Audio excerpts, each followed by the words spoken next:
I used to work the passenger lift in the Empire Hotel. That big block of buildings and lines of red and white brick like streaky bacon that stands at the corner of Redacted Street. I'd served my time in the army and got my discharge with good conduct stripes, and how I got the job was in this way. The hotel was a big company affair, with a managing committee of retired officers and such like, gentlemen with a bit of money in the concern, and nothing to do but fidget about it, and my late colonel was one of them. He was as good-tempered a man as ever stepped when his will wasn't crossed, and when I asked him for a job, "Mole," says he, "you're the very man to work the lift at our big hotel. Soldiers are civil and businesslike, and the public like 'em only second best to sailors. We've had to give our last man the sack, and you can take his place." I'd liked my work well enough, and my pay, and kept my place a year. And I should have been there still if it hadn't been for a circumstance. But don't let me anticipate. Ours was a hydraulic lift. None of them rickety things swung up like a pole parrot's cage in a well staircase that I shouldn't care to trust my neck to. It ran as smooth as oil. A child might have worked it, and safe as standing on the ground. Instead of being stuck full of advertisements like an omnibus, we'd mirrors in it, and the ladies would look at themselves and pat their hair and set their mouths while I was taking them downstairs dressed of an evening. It was a little sitting room with red velvet cushions to sit down on, and you'd nothing to do but get into it, and it'd float you up or float you down light as a bird. All the visitors used the lift one time or another, going up or coming down. Some of them was French, and they called the lift the ascenseur, and good enough for them in their language, no doubt. But why the Americans, that can speak English when they choose, and are always finding out ways of doing things quicker than other folk, should waste time and breath calling a lift an elevator? Well, I can't make out. I was in charge of the lift from noon till midnight. By that time, the theater and dining folks had come in, and anyone returning late walked upstairs, for my day's work was done. One of the porters worked the lift till I come on duty in the morning, but before 12 there was nothing particular going on, and not much till after 2 o'clock. Then it was pretty hot work, with visitors going up and down constant, and the electric bell ringing you from one floor to another like a house on fire. Then came a quiet spell while dinner was on, and I'd sit down comfortable in the lift and read my paper. Only I mightn't smoke. But nobody else might neither, and I had to ask foreign gentlemen to please not smoke in it. It was against the rules. I hadn't so often to tell English gentlemen. They're not like foreigners that seemed as if their cigars was glued to their lips. I always noticed faces as folks got in the lift, for I have sharp sight and a good memory. And none of the visitors needed to tell me twice where to take them. I knew them, and I knew their floors as well as they did themselves. It was in November that Colonel Saxby came to the Empire Hotel. I noticed him particularly because you could see at once that he was a soldier. He was a tall, thin man about 50 with a hawk nose, keen eyes, and a grey mustache, and walked stiff from a gunshot wound in the knee. But what I noticed most was the scar of a saber cut across the right side of the face. As he got into the lift to go to his room on the 4th floor, I thought what a difference there is among officers. Colonel Saxby put me in a mind of a telegraph post for height and thinness, and my old colonel was like a barrel in a uniform, but a brave soldier and a gentleman all the same.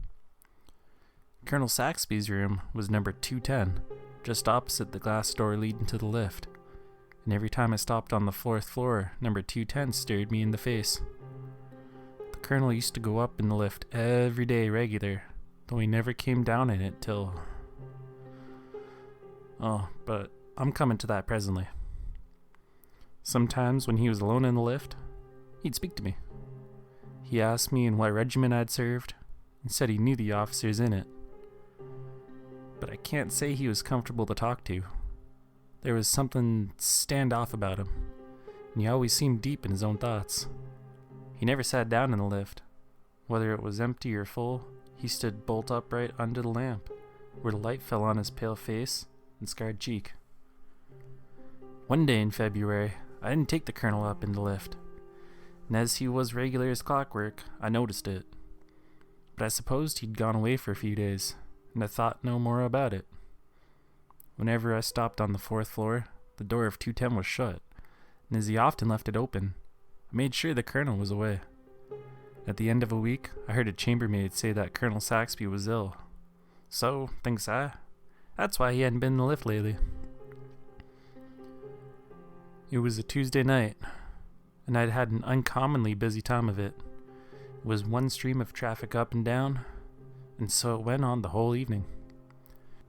It was on the strike of midnight, and I was about to put out the light in the lift, lock the door, and leave the key in the office for the man in the morning, when the electric bell rang out sharp.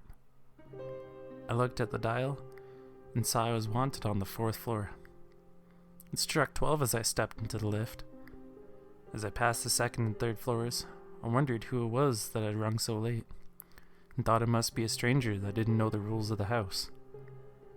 But when I stopped at the 4th floor and flung open the door of the lift, Colonel Saxby was standing there wrapped in a military cloak. The door of his room was shut behind him, for I read the number on it.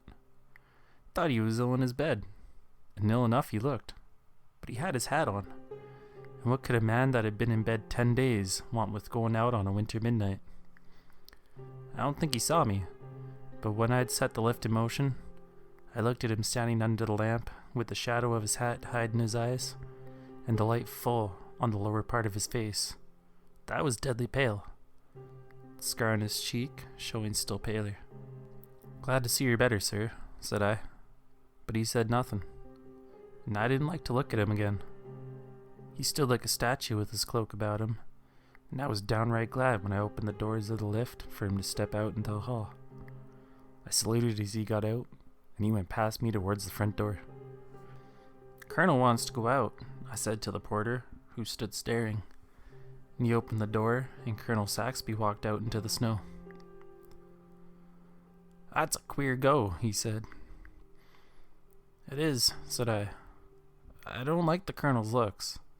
He doesn't seem himself at all. He's ill enough to be in his bed, and there he is, gone out on a night like this. Anyhow, he's got a famous cloak to keep him warm, I say.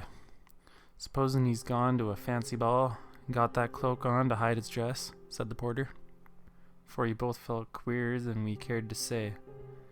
And as we spoke, there came a loud ring at the doorbell. "No more passengers for me," I said. And I was really putting the light out this time, when Joe opened the door, and 2 gentlemen entered that I knew at a glance were doctors. One was tall, and the other was short and stout, and they both came to the lift. "Sorry, gentlemen, but it's against the rule of the lift to go up after midnight." "Nonsense," said the stout gentleman. "It's only just past 12, in a matter of life and death. Take us up at once to the 4th floor." And they were in the lift like a shot. So up we went. When I opened the door, they walked straight to number 10. A nurse came out to meet them, and the stout doctor said, "No change for the worse, I hope." And I heard her reply, "The patient's died 5 minutes ago, sir." Though I'd no business to speak, that was more than I could stand. I followed the doctors to the door and said, "There's some mistake here, gentlemen. I took the Colonel down in the lift since the clock struck 12, and he went out." The stout doctor said sharply, "A case of mistaken identity. It was someone else you took for the Colonel." "Begging your pardon, gentlemen, it was the Colonel himself, and the night porter that opened the front door for him knew him as well as me. He was dressed for a night like this, with his military cloak wrapped around him." "Step in and see for yourself," said the nurse. I followed the door to the room, and there lay Colonel Saxby looking just as I had seen him a few minutes before. There he lay, dead as his forefathers, and the great cloak spread over the bed to keep him warm, that would feel heat and cold no more. I never slept that night. I sat up with Joe, expecting every minute to hear the Colonel ring the front doorbell. Next day, every time the bell for the lift rang sharp and sudden, the sweat broke out on me and I shook again. I felt as bad as I did the first time I was in action. Me and Joe told the manager about it, and he said we've been dreaming. But, said he, mind you don't talk about it, or the house will be empty in a week. The colonel's coffin was smuggled into the house the next night. Me and the manager and the undertaker's men took it up in the lift and lay it right across it, and not an inch to spare. They carried it into number 210, and while I waited for them to come out again, a queer feeling came over me. Then, the door opened softly, and 4 men carried out the long coffin straight across the passage and set it down with his foot towards the door of the lift. The manager looked around for me. I can't do it, sir, I said. I can't take the colonel down again. I took him down at midnight yesterday, and that was enough for me. Push it in, said the manager, speaking short and sharp, and they ran the coffin into the lift without a sound. The manager got in last, and before he closed the door, he said, Mole, you've worked this lift for the last time, it strikes me. And I had, for I wouldn't have stayed on at the Empire Hotel after what had happened, not if they'd double my wages. And me and the night porter left together.